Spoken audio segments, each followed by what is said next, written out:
and I'm not missing actually carrying those record boxes around at all. I have much more that's music, the one part I don't miss.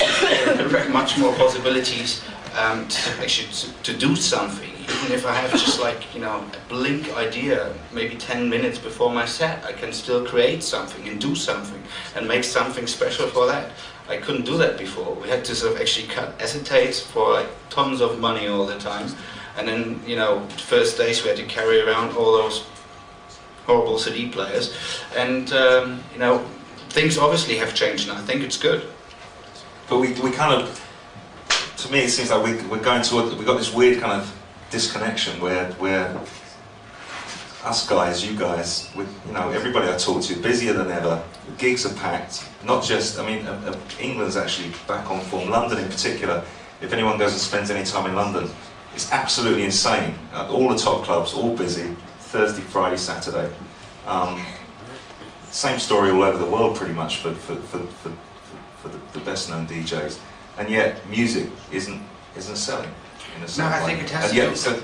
I think it has to do with the fact that there was a lot of crap music coming out a long time, and it was labeled as part of the dance community. Everything that didn't actually fit the format was labeled as dance music by the majors. So therefore, people thought that's all crap, and music actually wasn't worth anything anymore. And I think it's down to us, the producers and the musicians, to actually create things and make people aware of that this is worth something, and as well to make people aware of the fact that this money needs to be earned, because otherwise the artist cannot update their studio, cannot buy new synthesizers, cannot learn things. It's necessary to do that in order to develop the music forward. And I think this is... but the business in the live area, whether it's clubbing or festivals or live gigs, is buzzing. You know, there's loads of cash flowing around. Yeah, I know. We have to sort of actually get that sort of connection back. And you know, I'm very positive to do that. And you know, with content like Vonic, which is another download station with a radio, I think you know, if you have all these options, you make people aware of the fact it is worth something and it's quality music, and they have to also understand that their favorite music is going to die if they just basically kill it by illegal download. But people they just look at the immediate. People listening to my radio show every week, and that's the beauty of it, and I think that's right. Well, I think, you know, that's the beauty of it. I think that's the beauty of it, you know. Potentially. What do you think about the? I mean, what so often happens to me, even though, you know, people probably don't believe it, but I do buy a lot of records still, but obviously I get sent millions. But quite often I'll get, you know, one of your new tunes will come to me because a friend of ours has taken it off Beatport and sent it to me. You know, the DRM issues with Beatport are quite controversial. Yeah. How do you feel about that? Obviously you can sell one and 100 DJs can have it. It's a bit more than home taping. It's a bit more of a problem than home taping. It is, yeah. And Well, I think Vonic has DRM, so... Vonic has DRM. As a DJ, if I go through my CDs, you know, the production elements from the studio, you know, basically in the club, and using it there to actually do something that's unique every time, and that's sort of, you know, I couldn't do otherwise. So it's, you know, as it was just said, it's like, you know, there's space for everything. It's like, you know, it's like, not that I demand everyone has to do it that way, it's just the way how I choose to actually present my music these days, and it's basically changing every other month. When something new is coming, then I'm, you know, checking that out and see if it sort of fits with what I need. There's probably some DJs in the audience, and we'll get some questions at the end, but do you, I mean, this is an artist panel, but most of us happen to be DJs. Do you think to break through as a DJ today in 2000, how is it in Germany, Paul? Is it still about records, or do you think there's art?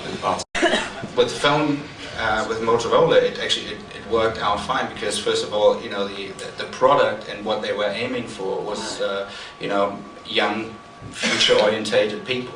So this is what electronic music does as well. And the other thing as well, they had a very creative angle on the whole thing.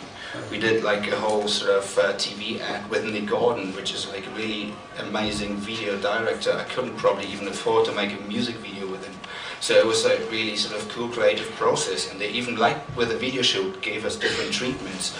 And it was, I felt very sort of very fair treated the whole time through, so they didn't push me into, okay, we have to do this picture and that poster and things like this. They didn't even sort of tell me to walk around with a Motorola phone. Nick, did Weetabix ever come and ask you to do any of this? No. The gift, which was our biggest signal, we allowed that on an advert, which I shouldn't have done, I must admit. We were attempting to win money, which we didn't actually. It was a bad idea. So, no, I regret that. It's, for me, it's more stuff. Programs like CSI in America are very. It's a huge development, actually. The fact that 1 or 2 or 3 people read interviews that I give gives me the option of actually maybe pointing 1 or 2 things out. And this is what I do. Yeah, if somebody comes to me, yeah, no, no, of course. I mean, you know, I think we're all the same in that sense. You know, you want to make this. I mean, that's why we're DJs in a sense as well. You're trying to make this world a better place. Playing in Beirut on day 1, and the next day you play in Tel Aviv. You play the same set, and people go crazy. It's a strange feeling sometimes, though. But yeah, of course, you know, if you can do something to make this world a better place, I agree with Paul. Of course.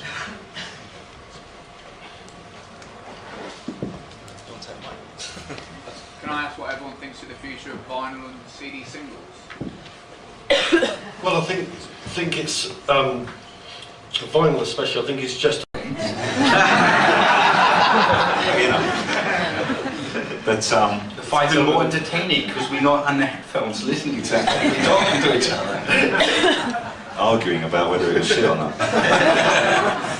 Nick Warren's brought that one. I'm not buying that one. It's like you know, as Vanguard Records, we continue to actually make CDs as much as vinyl. So I think there is definitely a market for all of those formats because people sort of, you know, some love this, and some love that. I could see CDs phasing out eventually, but maybe vinyl will always be nice to think there'll always be a little bit. I mean, the drum and bass scene, certainly in the UK perspective, is still, you know, 85–90% vinyl. Yeah. It seems to be more trance that has quite jumped onto the MP3 bandwagon.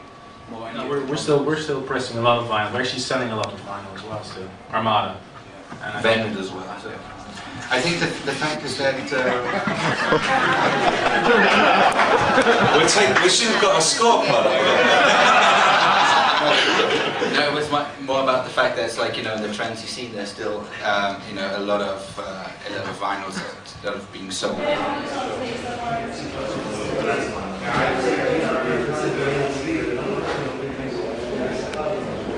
Yeah.